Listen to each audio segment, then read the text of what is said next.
మనం మీద కూడా బాంబు పడ్డట్టు కాంగ్రెస్ వచ్చింది ఇప్పుడు ఈసారి. మరి కాంగ్రెస్ను మటా చేయాలంటే ఇంకా మీ అదృష్టం ఏంటంటే మటాష్ వాళ్ళంతా వాళ్ళే మటాష్ అవుతున్నారు వాళ్ళు కాంగ్రెస్ వాళ్ళు. మీకు కూడా పని కూడా కల్పిస్తలేరు వాళ్ళు. మనం గమ్మున కూర్చుంటే కూడా మటాష్ అయిపోతున్నారు. కానీ ఇంకా మీరు కొద్దిగా జోరు చేయాలి, ఇంకా పికప్ కావాలి. అవకాశాలన్నీ మీకే ఉన్నాయి. రేపు కాబోయే ఎమ్మెల్యేలంతా మీరే, కాబోయే లీడర్లంతా మీరే, కాబోయే పొజిషన్ అంతా మీరే.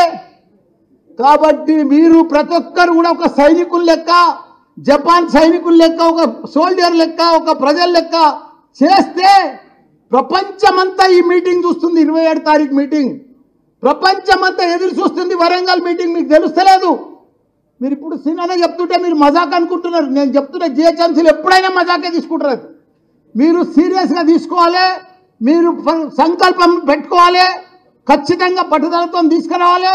మీరు ఎట్లా సక్సెస్ అవుతారంటే ఈ సభ మీరే అబ్బురపోతారు, మీరే పరేషాన్ అవుతారు, విచిత్రమైపోతారు ఈ సభ మీరు గిట్ట గట్టిగా చేస్తే. ఎందుకంటే జిహెచ్ఎంసీ మీద పెద్దసారి కూడా నమ్మకం లేదు. వీళ్ళు సిటీ వాళ్ళు రారు, వాళ్ళు మాయమాటలు చెప్తారని. అది మాయ మచ్చ. మీకు ఆ మచ్చ పోవాలంటే మీరు ప్రతి ఒక్కరు పనిచేయవలసిన అవసరం ఇప్పుడు వచ్చింది. మీకు గొప్ప అవకాశం. గవర్నమెంటే మెటీరియల్ ఇస్తుంది, మన కేటీఆర్ గారే మెటీరియల్ ఇస్తున్నారు, అన్ని సదుపాయాలు కల్పిస్తున్నారు. మీరు జనాన్ని జనాలు కూడా నేను 2 దినాల మేడ్చలో తిరుగుతున్నా, మొత్తానికి వస్తున్నారు, పిల్లల పొందికే వస్తున్నారు. మీరు కూడా మీ డివిజన్లా